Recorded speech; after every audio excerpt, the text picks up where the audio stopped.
All right. Well, welcome back, everybody. How about a big virtual round of applause for Slavo Rican Assembly? That was outstanding. I'm John Yanofsky, the director of Kupferberg Center. I'm joined by my colleague Carlos, and this is the second installment of the Music Makers series, which is shining a light and focusing on graduates of the Aaron Copland School of Music at Queens College. And we are just absolutely thrilled to bring into the studio the founder and leader of Slavo Rican Assembly and a proud Aaron Copland School of Music at Queens College alum, Jan Kus. Hey, Hello. Jan. There he is. Well done, Hey, yeah. everybody. That was Thank you. Thank beautiful. you. Glad you like it. Thank you. Thanks a lot. Thank That you. was an amazing set, Jan, and certainly translated even through this virtual space that we find ourselves in. So first, really want to just commend and applaud you for what you did and the performance of you and your artists and the storytelling that you guys are doing with your music and your compositions. So just really honored and thrilled to have you here in the studio and celebrating this very unique music that you're creating out of your perspective. So maybe just start us off with a kind of a quick genesis of Slavo Rican Assembly. Like where did they come from and kind of where are you guys headed? Sure, sure. Hi to everybody from my side as well. I'm glad that John and Carlos enjoyed the concert. I hope you viewers enjoyed it as well. It's a big honor to play for this concert series because, like John mentioned, I am definitely a proud alumni of Queens College, and it feels really great to be like a featured artist on this concert series. Not too many years after I was still a student there. Um, to get to the first question, so Slavo Rican, how did Slavo Rican come together? So Slavo Rican first started as a sort of like it started very spontaneously, I would say, and it first started as a joke because in my first band that I was running here in New York, I had Dan Martinez from Puerto Rico playing bass. He's still in the group. He's also in Slavo Rican today. And we had another drummer who was also Puerto Rican, Joel Mateo, fantastic drummer, and he was on drums. So always on our shows, I would say, "Well, we're the Slavo Rican crew," and the people were laughing. I think they found it funny. They thought it was kind of it was like a catchy phrase and a good idea. And so I kept it going, throughout our performances. I will always say we're the Slavo Ricans. Um, and then actually as time went on, I also joined Fernando Garcia's band, which is a really incredible Latin jazz group that I'm incredibly proud to be a part of. I'm actually the only like non-Hispanic person in the group. um, Basically almost the only non-Puerto Rican are piano players from Venezuela, but the rest of the guys are Puerto Ricans. And I'm from Slovenia, and I got into that music through playing with those guys even more. And it kind of started to show in my compositions more and more and more and more. I guess the Slavic part was there already from before, and then I started adding all these other flavors. And then at one point I just realized, well, maybe we should just fully conceptualize this, because I also became acquainted with Alexandra Denda, our vocalist, and her fantastic vocal group Rosa, which is singing Serbian traditional folk music, uh, strictly vocal, like it's an a cappella group. And I said maybe we should. I was roommates with our drummer, who's actually our original drummer. Maybe you noticed that Fernando Garcia was playing both drums and percussion in this show. That's because our drummer is kind of stuck in Europe. So shout out to Jan Tetičković from Slovenia. He's there with the whole pandemic situation now. And so yeah, I decided to bring together all these musicians from both sides, of this musical equation, and started writing music in that style. And kind of it just started as an arrangement of one Slovenian folk song, and I was like, maybe there's something there. I did another one, and before I knew it, we had a set, and yeah, it went on from there. Yeah. Absolutely. What a beautiful, beautiful concert again. And such a New York story. Roommates are involved. Spontaneity is involved. Gigs are involved. That's really wonderful. We do invite our audience to participate with their own comments and or questions if you have them on your social network platforms. Just wanted to give you a rundown of how much support you have right now. You have Maelo drums.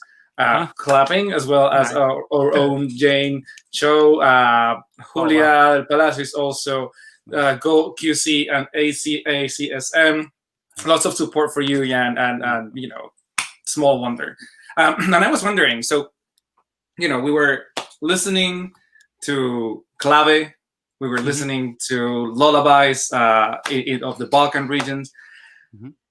Now you kind of told us how you guys got together, but the idea of mixing traditional musics that are supposed to be, at least in like the way we understand music, so separate.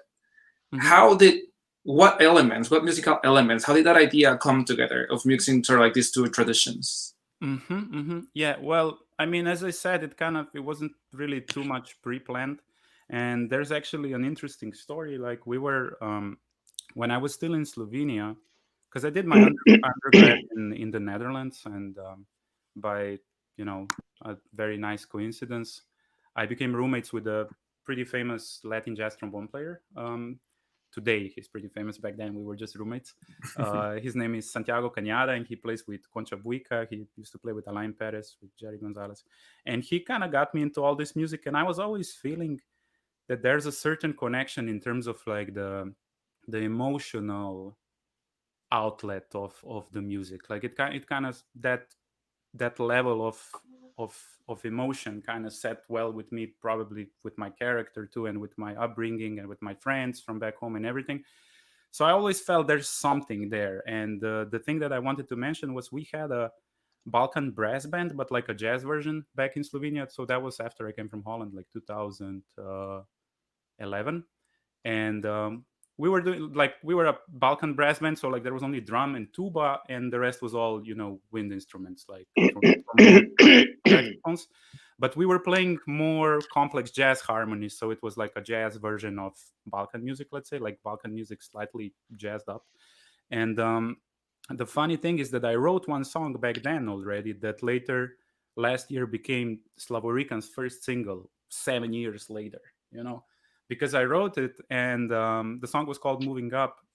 And somehow, just spontaneously, probably from being influenced and being really into Latin jazz at the time, and growing up with Balkan music, the two things just kind of came together. Because also I believe that on a fundamental level, like a lot of folk musics from all over the world actually share very common roots somehow, because we are all humans in the end, and we have similar emotions and similar Mm. situations that we go through. And it's, I would say, both musics are pretty emotional and rhythmical. Rhythm is important. Like in Balkan music you have all these odd meters, and in Caribbean music you have the clave, as you mentioned. So yeah, that's it just kind of came together. I honestly didn't plan it too much, because that song from 8 years ago, that was before I had one Puerto Rican friend, so Yeah.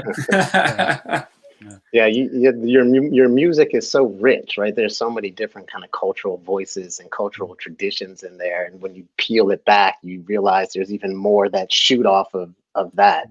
Mhm. But you touched on something that I wanted to kind of come back to, this notion of folk music, because I think so Mhm. often folk music gets put down a little bit as not having the sophistication or the kind of expressiveness that some of the quote unquote higher art forms have. But you see in your music and so many others that mining that folk tradition actually results in some of the most sophisticated and layered expressions. So maybe just talk a little bit more about what you personally are kind of pulling out of these different distinct folk traditions. Okay, yeah. Well, I could answer it this way. I would say that actually that experience that I mentioned of playing with Fernando's band and playing the Caribbean music, I would say that that's been a very important experience for me, because it completely opened me up as a musician. Because the music we're playing with him is very traditional, very very Afro Caribbean, very bomba, bomba, the Puerto Rican bomba tradition. And something just happened to me after we were playing that music for a long time. I don't, it's almost like some kind, I'm not kidding, it's almost like a certain kind of, magic or voodoo inside there. Hmm. Hmm. We were playing with a very interesting percussion, very deep into the tradition. His name is Rafael Maya. We were doing this gig in Indianapolis, and something just happened. It was an unbelievable gig. One of my definite all-time favorites. Something just how we connected. It gave me. It's almost like this. I saw this thing that opened, and I have. I would like to think that I kind of received an okay from that thing, whatever it is, um, and and it really influenced how I make music and how I write music, how I play music. So I think there's a lot of really powerful energies in all of these folk musics, which Mhm. if you think about it, also like that's probably what I mean. We know that what John Coltrane, not to compare myself with my hero, but he um, he was doing that at the end of his career. He was researching a lot of folk music from India and from other parts of the world. That's why actually I think I have this theory that that's why a lot of musicians from our areas, when they first get into music, into jazz, specifically saxophone players, they all love Coltrane. Because I think that folkiness kind of resonates because the open model vamps that Mhm. Mhm. just go and go. It's not too far from like Eastern European folk music. It's pretty. There's something there, and I think that's what we can all get from folk music is that universal human um, connection. Yeah, that's a beautiful, beautiful answer. And I also am a firm believer on the spirit of the Orishas in the Caribbean, Afro-Caribbean diasporic music, if I may say so myself. But kind of moving on to our audience's questions and comments, our very own Julia del Palacio has a question for you, Uh-huh. Jan. And she's wondering, is Caribbean music big in Eastern Europe? Is this a thing? Or No, not yet?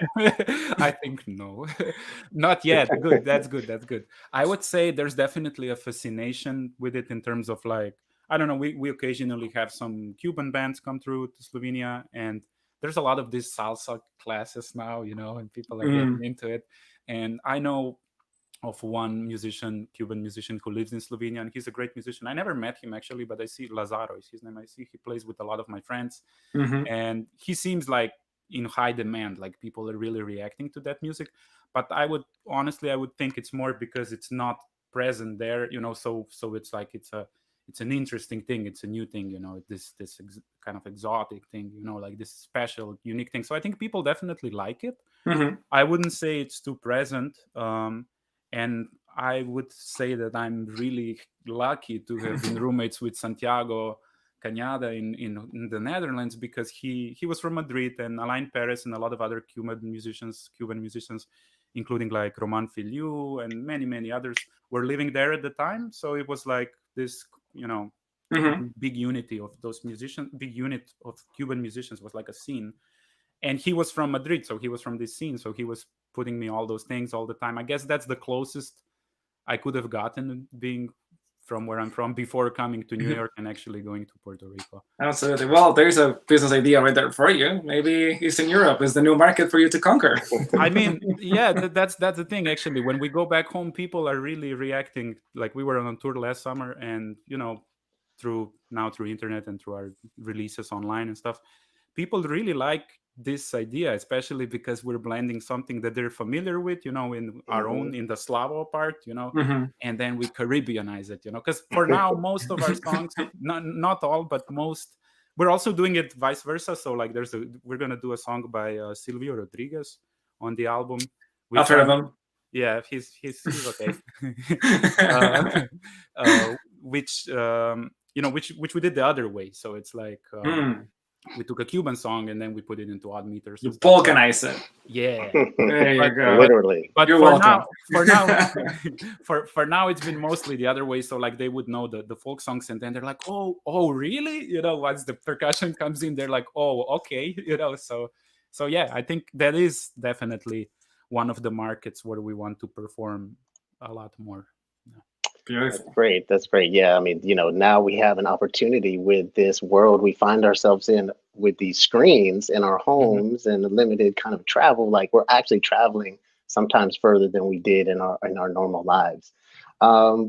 Want to bring in a comment from Jane Cho, who is a woman who works at the Aaron Copland School of Music, and we definitely always like to think about what's specific about Queens and your experience there, and having gone through the program, Jan. Jane's question is, what advice would you provide to young jazz students who are entering school now, and also for the young brave students who are coming from overseas? Yeah, first of all, a major shout out to Miss Jane Show. Like, if she wasn't there, I don't know how I would graduate Queens College, honestly. Not in terms of grades. I was a very, A+ student, but just all the bureaucracy. She was always so helpful, and just, yeah, thank you, Yeah. Jane. She's been great to me. And to Yes. everybody, I just hear like, oh, she's Yes, really indeed. helpful too. You too. You were in that situation. Yeah. We'll talk later. Okay. So advice for jazz musicians. One thing that I would say, this is a really personal opinion, but I believe it. I think it's very important to have a group to create, not in terms of any kind of exclusivity, actually, on the contrary, but it's important to have a group of people that you work with. I think it's important to have a crew. I think that in a lot of I'm talking just about musicians, but you could actually expand it to like photographers, videographers, designers, because you need all those things.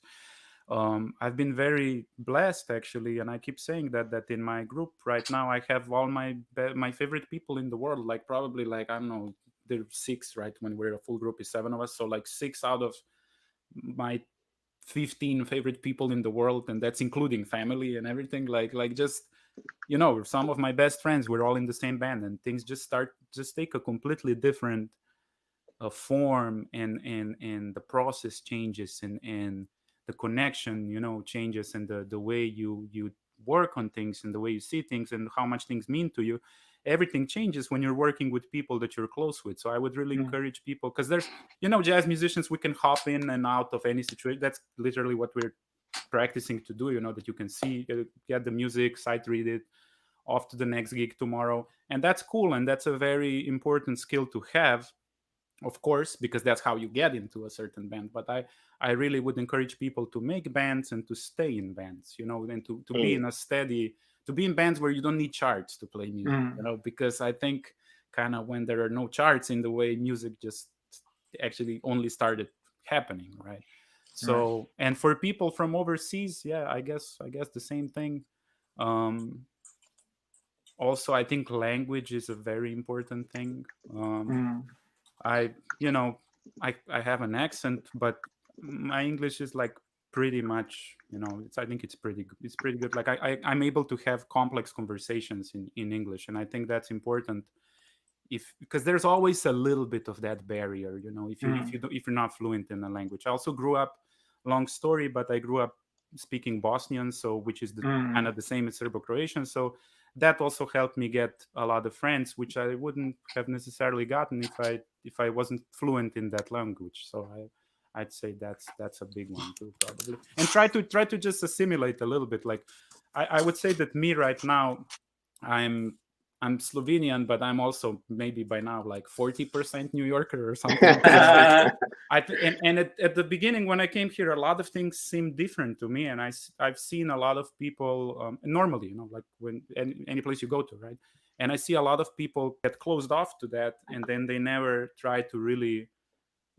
And New York is one of the most open cities in the world. People it's like they accept you from day one, but you have to play our game, the New York game.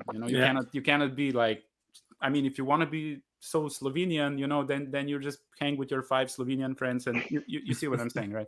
Yeah. So just be open to the experiences. There are so many things that city has to offer. I mean, like most of my best friends are Puerto Rican. I'm going to Puerto Rico all the time. I'm going again now in December. I'm from Kran, Slovenia. That would never happen if I was just sticking to my thing. And That's true. That's true. That openness, it's definitely I can relate to on a personal level, but also kind of the hallmarks of the city, right? If you're going to close yourself to what it has to offer, then why bother in the first place? Exactly. Going back to our social network platforms, the CUNY Dance Initiative, Go CUNY. has a very interesting question. Now, I don't know how to super interpret this, but I'll leave it up to you. Are folk stories tied into the folk sound inspiration? How do you start putting together a piece, curate a set? So, folk stories into folk sound. That's two questions, kind of, right? I mean, it seems like it's two different. Yeah, definitely. There are two questions, but interesting nonetheless. Sure. Yeah. So folk stories. Of course, folks, like the first song that we played on the set, Zrelo je žito, it means the wheat is ripe, and it's going back to that whole folk. You see, now I was just bragging about my English, but now I'm using the word, the heritage, the folk heritage of stories and of customs, of traditions, of sowing the crops and all of that. And a lot of times the songs are actually based on that, and a lot of times the songs represent a certain tradition or a certain, it's sung at a certain event at a certain part of the year or something like that. Interestingly, also, with the Balkan odd meters, a lot of times the dances are actually, obviously really connected with the rhythms and with the lyrics, because lyrics have to fit the rhythms, because lyrics kind of make the rhythm, right?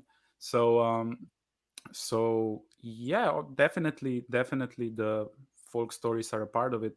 For the second song we played, Što te nema, that's a Sevdalinka. So a lot of people say that Sevdah is a Bosnian blues. So it's like blues of the Balkans, and it's a whole genre of songs which are usually about longing, about missing somebody, or about heartbreak or things like that. And so then there was an original piece that I wrote, and then the last one was this is a very interesting song. Like there's something I would like to point out, because that song is from the tri-border of Serbia, Macedonia, and Albania. And if you heard it in the bridge, it goes aman aman aman ama. So like that's a really it says aman aman aman ama da dobre. So amanama is I recently met like a Turkish lady here, and I was playing that to her, like my new Turkish friend, and she said, "Oh wow, amanama, that's like in Turkish, so that's a really Arabic, comes from the Islamic tradition of the Balkans." But then the sentence finishes with dado bre, and bre is the most Serbian expression. It means brother. So that's a very unique mix that you see in that song. I don't think there's any other. I mean, probably other songs from that region, but besides that region, that you're rarely gonna see that, because it's such a duality. So all these folk songs are definitely tied in with the.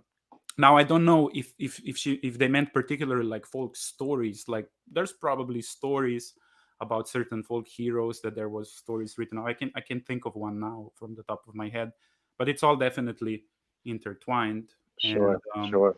the second part was how do I curate a set? If you should I go ahead with that? Sure, absolutely. Okay, so floor is yours.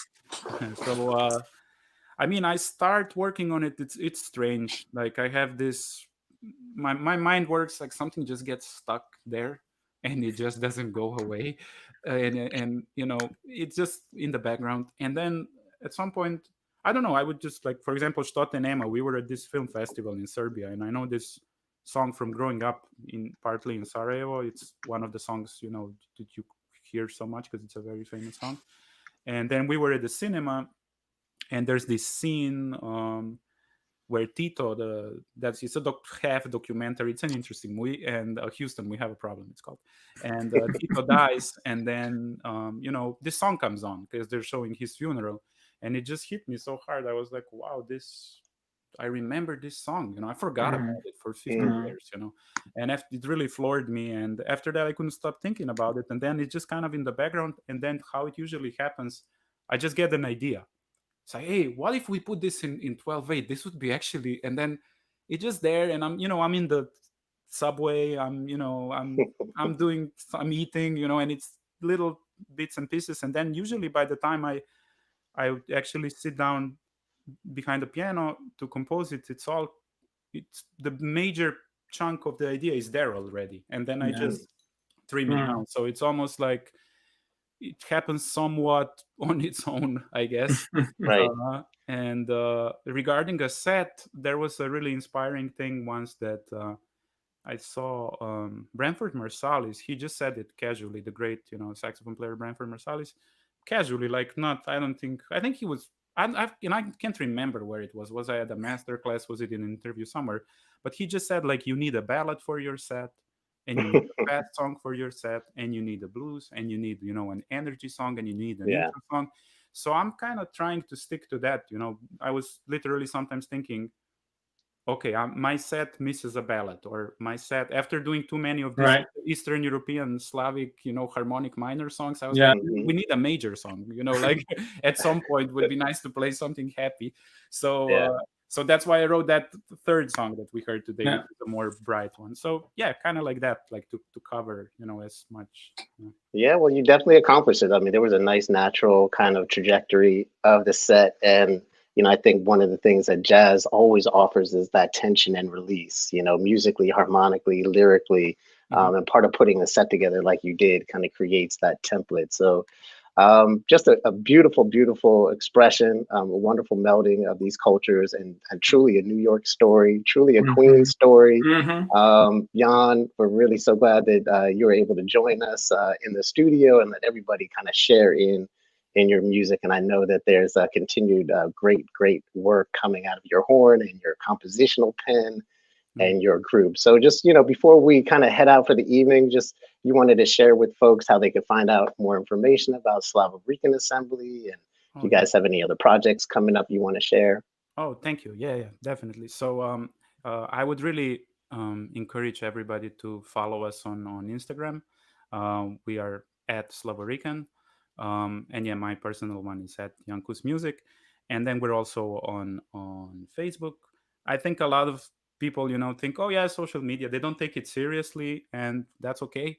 But a lot of, venues and festivals, when you want to play there, they actually look at that, and then if not, a lot of people follow you, they think your music might not be, so we would really, that would be a great support for us. If you can all please follow us, that would be wonderful. All of you that like the music, that heard it.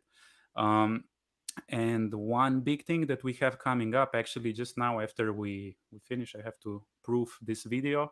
And I have to tell them tonight, because tomorrow is going into post-production in Slovenia, and there is like 6 hours more. So the video is a really fantastic thing we did last summer when we were on tour there. We recorded a video for for the first song that you heard today, Zrelo Žito, on a 14th century castle in Slovenia, with a professional, highly most professional film crew. Because I have a friend, a childhood friend, that's a movie producer now. So he just got all the best guys, and like I could never do a project like that maybe in 10 years. But this is a huge step up, and I just saw the second raw version today, and it looks amazing. I really like it. And well, you'll definitely have to let us know when that's going to be released, and we'll let everybody know as well. Definitely, it's probably coming out in 2 weeks, I would say. Great! Not too long from now. Not too long. Perfect. But I'm following you now, so I'll find out. But I encourage our audience to definitely follow you on Instagram and Facebook as well. And you can always find out what's happening for our other KCA online programs by checking out our website at coverbergcenter.org. We're continuing our Music Makers series this fall. Coming up in a couple weeks, we're going to feature Alex Combe's Flamenco Jazz Quartet, and then in December, Beto Jim. So more amazing alumni from the Aaron Copland School of Music. Actually, we're continuing even with a rebroadcast next Tuesday of another group of alums, a group called Nixtaban, as we're kind of rebroadcasting some of our summer concerts at Live at the Gantry. So we do hope everybody joins us again for our ongoing community here. The arts has never stopped, and Kupferberg is continuing to share and bring communities together through and around the arts. So Jan, Slavo Rican, amazing, and really excited to continue to follow your work. So thanks again for being part of our KCA online program of Music Makers. We'll see everybody again next week, and more to come. Thank you very much for having me. Thank you very much. Thank you. Ciao.